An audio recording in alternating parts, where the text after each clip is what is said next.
companhias, duas SAs, das primeiras que se tem notícia, a Companhia das Índias Ocidentais, que tomou a Oriental, que tomou Ceilão, tomou vários pontos asiáticos da Ibéria, de Portugal e da Espanha, que era uma coisa só na época, né? Nós estamos falando do período em que os dois estavam juntos, Portugal e Espanha eram uma coisa só.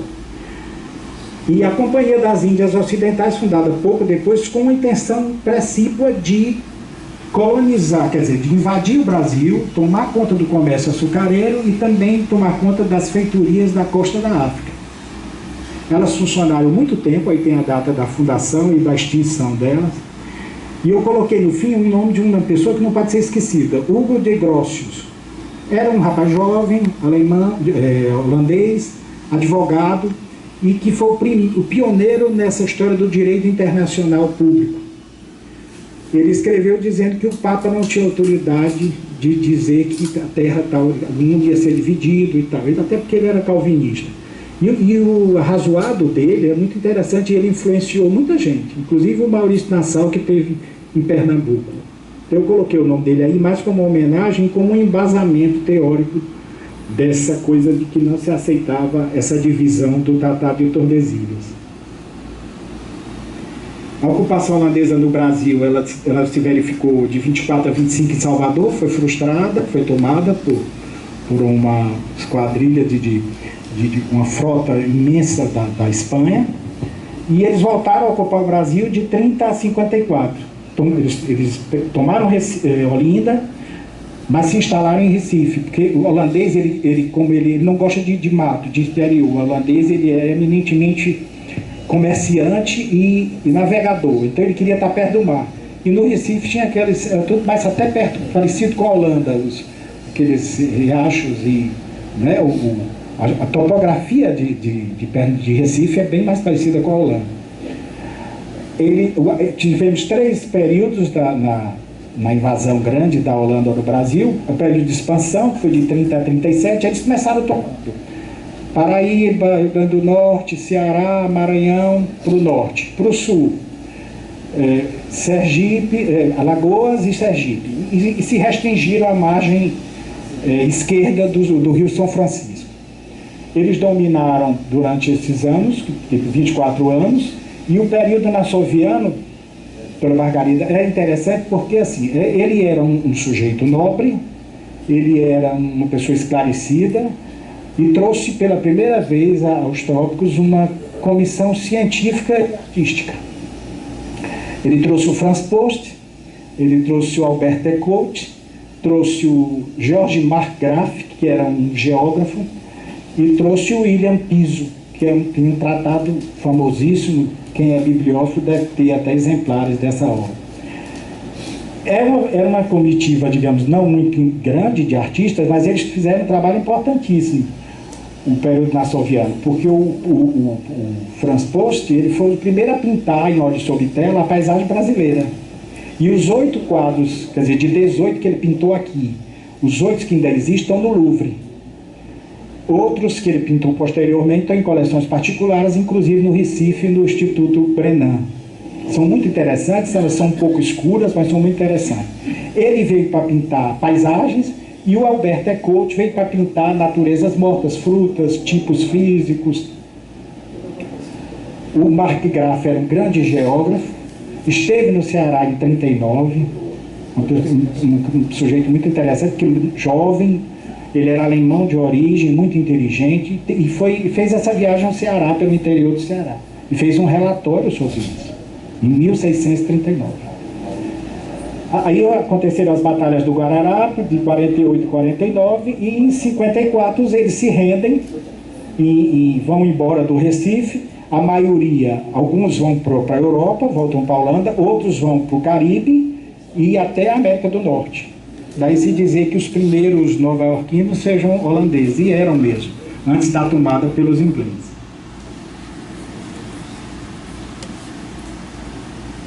Primeira ocupação holandesa no Ceará. O Ceará, durante esse período de 37 a 50, de 30 a 54, ele foi invadido pelos holandeses 2 vezes. De 37 a 44, por Joris Gartmann, que é um sujeito interessante. Ele era um major, muito valente, e parece ter sido dos poucos a deixar descendência brasileira. Casou com uma brasileira, depois foi embora, ele morreu na Martinica, mas alguns descendentes dele, filhos e netos, parece que ficaram aqui, dos poucos. O objetivo da primeira expedição era a exploração do sal, que os holandeses compravam um sal que era essencial para eles, para a conservação dos alimentos, e daí eles compravam nas ilhas atlânticas, da Ibéria, ou então em Setúbal. Eles então começaram, o Joris Gartmann, que invadiu o Ceará, disse: vamos produzir sal. Essa produção de sal não ficou a cargo desse militar, ficou a cargo de um sujeito interessantíssimo, que o Cascudo acha, depois do Nassau, a figura mais destacada do Brasil holandês. Chama-se Gedeon Maurice de Jonge. Parece de origem judaica pelo nome, Gedeon. Era um sujeito que tinha uma visão diametralmente oposta a do Maurício Nassau. Ele achava que a Holanda devia invadir o norte do Brasil e ocupar, e não o sul, como o Maurício Nassau queria o sul até o Rio da Prata. E esse Gideon é um sujeito que está sendo muito estudado hoje, inclusive teses da UFC. Eu botei que ele era um destaque especial. Ele era um aventureiro, mas ele era um homem de visionário. Na verdade, era um homem visionário. O período nassoviano, eu já falei que foi um período rico de mapas, de gravuras, ele era um homem vaidoso, fez jardins no Recife, né? Os senhores conhecem melhor que o Recife, sabem como é aquela coisa, né? Ele tem realmente quadros de como ele era. Maurício Nassau era muito vaidoso, foi pintado por vários pintores da época. Quando foi embora do Brasil, distribuiu sua coleção com os primos, que eram todos nobres. Na Dinamarca, distribuiu desenhos na Inglaterra, e também ao rei Luís XIV, que não valorizou muito o presente, que das 18 telas pintadas aqui pelo Franz Post, só restam 8 no Louvre. Estava nessa exploração de sal, e foi o responsável, o Gideon. E ele foi interessante, ele era um homem visionário e de ação.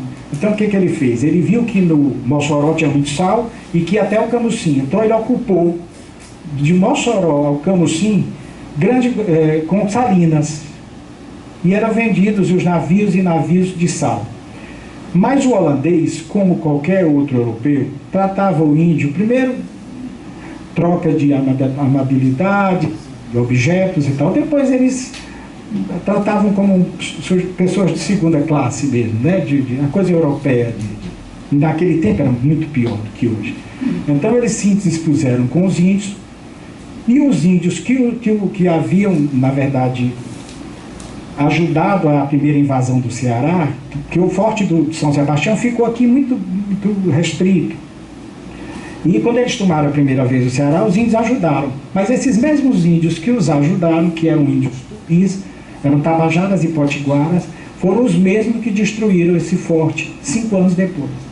Então o índio brasileiro, e o Aurélio Câmara diz que o índio do Ceará era o mais volúvel de todos os índios do Brasil. Era questão de mentalidade do índio. Então, assim, os brasilianos, como eles chamavam, os brasilianos, que eram os índios, também cometeram a chacina, mataram todos do forte.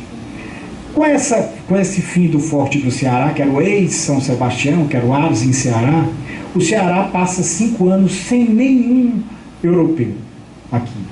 Então há uma interrupção, uma solução de continuidade grande, de 5 anos. Isso é importante para a gente entender por que Fortaleza não pode ter sido fundado na Barra do Ceará. Porque o forte da Barra do Ceará foi destruído totalmente na mão dos holandeses em 44, e lá nada ficou. 5 anos depois, a Holanda, o domínio holandês já estava em decadência no Brasil, e eles convenceram um sujeito chamado... Aqui é uma coisa interessante, é o Forte São Sebastião ou o Forte do Ceará, quando os holandeses tomaram. Essa gravura, ela é água forte, ela é uma água forte, ela se encontra no Museu Britânico, assim como outras, e ela ilustra o livro do Gaspar Barleus, que foi um autor pago pelo Nassau, quando ele voltou para a Europa, para fazer um livro sobre seus 8 anos do Brasil. E uma das gravuras é essa. Esse é o Forte do Ceará. Não é o forte posterior, é o forte antigo, que era o São Sebastião. E o interessante é que ele é muito bem feito, essa gravura, ele é bem feitíssima, e tem uma coisa interessante e curiosa. Como ele nunca veio ao Ceará, o Franz Post não veio ao Ceará, não veio ao Sergipe nem ao Maranhão, mas ele pintava de ouvir dizer. Ele pegava aqueles informantes e dizia, olha, o forte tem tantas de largura, tem tal altura, de tal material e tal. Fez essa gravura belíssima, mas uma coisa interessante, ele botou a fumaça no sentido contrário. A fumaça no nosso hemisfério, ela é no sentido oposto. Isso foi notado pelo professor Liberal de Castro.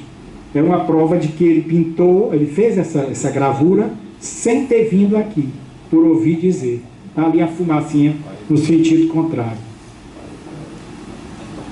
E por que esse forte, que não foi o que fez, que não gerou Fortaleza, tem essa importância? Porque coincidiu esse período com o período de Maurício Nassau, que trouxe os artistas. Então, por isso é que esse forte, embora de menor importância na história, ele é mais visível, foi mais retratado. A segunda ocupação, essa é importante. Passados aqueles 5 anos de ausência total do branco, do elemento branco no Ceará, tudo destruído, a companhia manda um sujeito, já agonizando, manda um sujeito rico de Pernambuco, dono de plantação de cana e de mandioca, não era dono de engenho, chamado Matias Beck, ao Ceará com a missão de explorar prata na Taquara, que é no contraforte ali da Maranguape, e da Serra da Ibiapaba. Ele vem com a comitiva grande. Posteriormente ele vai trazer a esposa e passa aqui no Ceará 5 anos. Esse sujeito é que é considerado pelos historiadores, aqueles que realmente conhecem, que gostam da história, como o fundador putativo de Fortaleza. Ninguém funda uma cidade porque quer. As coisas acontecem, na maioria das vezes, involuntariamente. Tirando Brasília, Belo Horizonte, Teresina, as cidades nascem por um acidente geográfico, nascem ao redor de um forte, como a maioria das nordestinas, elas se formaram ao redor das fortalezas, das fortificações. O Matias Beck, ele fundou um forte chamado Schurnborg, que é em homenagem ao comandante do Recife, que era Walter von Schurnborg, e a primeira estaca enfiada em 10 de 4 de 49, a planta do Ricardo K, e eu considero o embrião da cidade de Fortaleza, porque foi dali, daquele núcleo, ao redor daquele núcleo, que se formou a cidade de Fortaleza. O forte foi instalado onde é hoje o forte da 10ª Região Militar. Ali é um outeiro chamado Marajaitiba, o outeiro das Palmeiras, onde hoje a gente vai ver a 10ª Região, o pedaço do forte, a passeio público, a Santa Casa de Misericórdia e a Insetu. Aquilo não é levado, se nós nos lembrarmos, aquilo não é levado para o mar. Aquilo era um outeiro chamado Marajaitiba, porque tinha muita palmeira, coco babão. Porque o coco, esse coco comum, ele é indiano, só veio posteriormente. Ele fundou esse forte e aí começou a procurar prata e ouro, porque os índios sempre disseram, já fazia mais de um século, que no Ceará tinha muita prata e um pouco de ouro. E a companhia, agoniada, querendo renda, foi a última tentativa. Vamos mandar o Becker, que é um sujeito experiente, um sujeito sensato, procurar prata lá no Maranguape e na Serra da Ibiapaba. Foi um fiasco, não encontrou. Trouxe especialistas, não encontrou. Mas, em compensação, e as coisas dos destinos são assim, plantou um forte ao redor do qual se formou um pequeno povoado, e a partir dali depois virou vila, e depois cidade, e hoje é a nossa Fortaleza. Ele em 54, ele fica aqui 5 anos, e em 54 pacificamente ele é rendido pelo Álvaro de Azevedo Barreto, um português, porque já tinha havido a rendição no Pernambuco da Campina do Taborda.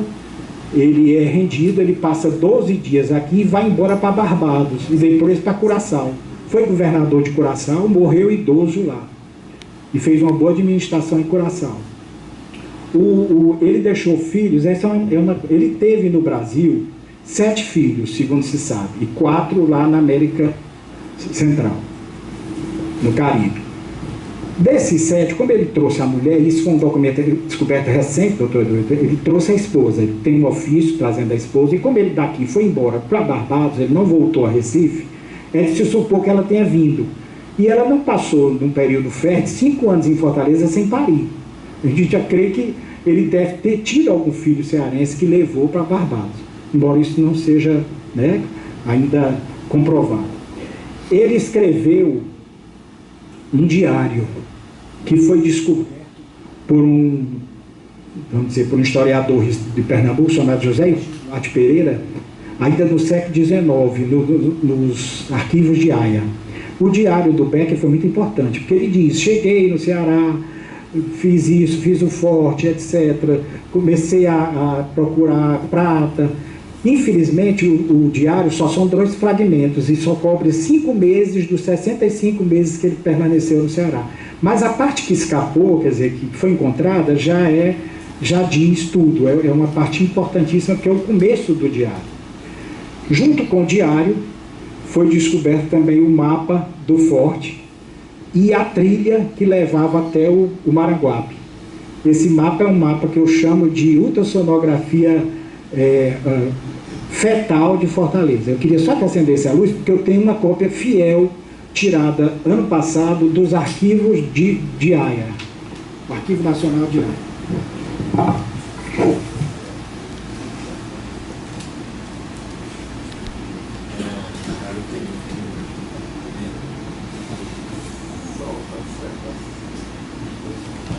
Meus amigos, essa aqui é o tamanho original. Ele foi tirado ano passado. O mapa se encontra em um estado perfeito de conservação para a idade. É uma das relíquias do museu. Está em Recife? Está em Haia. Está em Haia, no Arquivo Nacional. E Josafá Terto Amorim, que é um amigo meu cearense que mora lá e que gosta muito, pegou no mapa, quando vestiu aquelas luvas para a acidificação, e esse aqui é a ultrassonografia de Fortaleza, é o primeiro registro de Fortaleza. Por que eu trouxe essa foto? Porque ela é tamanho original, ela tem 32 por 24, e é assim que está lá. Ele fotografou, e então é perfeito. E aqui nós vamos ver do lado esquerdo o caminho que ele traçou até Maranguape. E o interessante, que o Josafá, ele é todo legendado. Aqui tem tal coisa, aqui tem uma roça de algodão, aqui tem isso, aqui tem aquilo, mas falta uma legenda, a 18, provavelmente que era a entrada da mina. Por uma questão de segurança, não se colocou a legenda da entrada da mina. Então eu sempre gosto de mostrar esse mapa, porque foi um presente que o Josafá me deu, e ele tirou um para ele e um para mim. Ele conseguiu, doutora, pegar o mapa em mãos, porque eles não permitem isso, mas viram que ele era muito entusiasmado e tal, e deixaram. Falou com o diretor do Arquivo Nacional da Holanda, e o mapa é esse. Isso aqui realmente não é preciosidade, porque o caminho seguiu o Rio Ceará até um certo ponto, doutor Vicente, depois ele se desviava um pouco, porque Taquara hoje existe, é lá do Pontas Fortes da Serra de Maranguape. E para surpresa minha, eu passeando ali pelo Amanari, vi um grupo escolar de ensino médio fundamental, Matias Beck, me emocionei, eu digo: olha que homenagem, que beleza isso. Não esperava, foi uma surpresa. Pode apagar agora. Então ele foi embora para Barbados e depois Curaçao. É uma figura importantíssima, e essa figura foi que o Raimundo Girão se bateu como fundador de Fortaleza. Ele disse: esse é esse o homem, não tem como não ser. As evidências históricas estão aí, o diário dele está aí, foi descoberto em 1885. O mapa dele está aí. Antes de 1885, tudo bem que pudesse haver tido alguma dúvida se não teria Fortaleza nascido lá na Barra do Ceará e tal. Mas depois da descoberta do mapa e dos fragmentos do diário, não há o que se discutir. Esse é o mapa, esse já está um pouco modificado, porque esse aqui é tirado de uma publicação alemã. Então é o mesmo mapa, mas é um mapa que já tem pequenas modificações. Mas eu coloquei aqui porque eu podia não achar o mapa que eu já havia tido, e era para ilustrar. Esse ali, olha o forte pentagonal, o modelo de Vauban, já diferente do antigo forte lá da Barra do Ceará, que era quadrado, com 2 baluastres em diagonal. Esse já é pentagonal. Agora, nunca foram feitas as 5 pontas, viu, professor João? Nunca foram feitas as 5 pontas, só fizeram 2. Mas o modelo original era esse. E ali o caminho com a legenda do lado. Esse aqui é o Morro Marajaitiba, que eu falei, que pega essa ponta branca onde ficava o forte. Ali a 10ª região, ali a Passeio Público, Santa Casa de Misericórdia e Aricetu. Isso aqui é um outeiro, é um elevado. Foi aí que ele se instalou, longe da Barra do Ceará, porque a Barra do Ceará fica a 9 quilômetros daí. Não tem que se confundir, não há como confundir a Barra do Ceará com a Foz do Riacho Pajeú. E por que ele se instalou aqui? Porque o Ceará estava muito assoreado, a Barra do Ceará, do Rio Ceará. E aqui existia a baía, existia a enseada do Mucuripe, e era mais perto do mar. E aqui do lado passava, melancolicamente, um riacho de água doce, volumoso. Por quê? Por que volumoso o Riacho Pajeú? Por quê? Primitivo, com vegetação ao redor, e no mês de abril. Beck chegou no mês de abril, abriu águas 1000, então deveria estar havendo um inverno excelente. Ele viu aquele riacho de água doce, e o nosso Pajeú hoje está todo enterrado, mas esse riacho foi importantíssimo na nossa evolução histórica, que era o Marajaíque, que era o Riacho das Palmeiras, porque existiam muitas coco-babão, né, coco-catolé. Esse aí é o Marajaitiba hoje, né, que seria hoje. As controvérsias, eu vou falar rápido, não quero me alongar, até porque sou um pouco suspeito para falar de algumas delas. Em 60, houve uma reforma da nomenclatura de Fortaleza, e o Raimundo Girão, junto com uma equipe, quis homenagear o Matias Beck, que até então era muito pouco lembrado. Sugeriu colocar o nome Matias Beck na avenida, que hoje é a Avenida da Abolição. Até então, de 1886 até esse problema, essa polêmica, estava tudo muito bem. Mas houve uma reação. Na época, a Igreja Católica tinha um poder muito grande. Hoje já não teria razão de ser. As igrejas evangélicas e neopentecostais e protestantes e tal, né? Mas na época houve uma reação muito grande. Não só de alguns intelectuais que não eram historiadores no sentido da palavra, mas formavam um grupo aguerrido em torno do jornal O Nordeste. Não é esse Diário do Nordeste, é O Nordeste, que era da Arquidiocese de Fortaleza. E fizeram uma coisa grande, o Raimundo foi muito perseguido, não só o Raimundo Girão. Aqueles que entendiam de história, que estudavam história, que era o Raimundo Girão, que vamos fazer justiça, que era o Carlos de Estuda de Filho, médico, nosso colega, general. Zé